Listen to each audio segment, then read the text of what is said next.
List where we find ourselves always at the top and desperately trying to fix the highest number of women murdered by men. For the 11th year in a row, Tennessee is in the top 10 in the Violence Policy Center report. News 4's Alexandria Adams shows us how our YWCA aims to help those who may not be able to help themselves.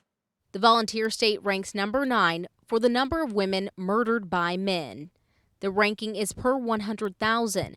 It's a disturbing trend that's been happening here for over a decade. 9 out of 10 women knew who their murderers were, and most of these women were killed by guns. Sharon Roberson is the president and CEO of the YWCA here in the Mid-State. Tennessee is a little bit better than we used to be. We used to be 5th in the nation, so 9th is moving in the right direction, but we have so much work to do. She says Metro Police are helping out with domestic violence calls and are trained to take the victim aside and ask them a series of questions. This procedure is called the Lethality Assessment Protocol. Do they have access to guns? Have they ever talked about killing you? Have they ever talked about killing themselves?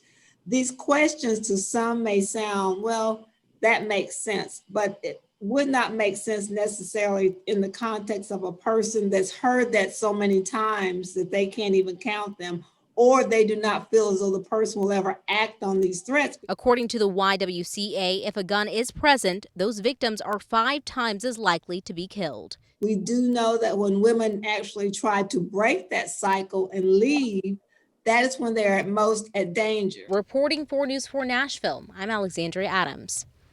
And if you or somebody you know is in danger and needs help, the YWCA has a 24-hour crisis and support helpline.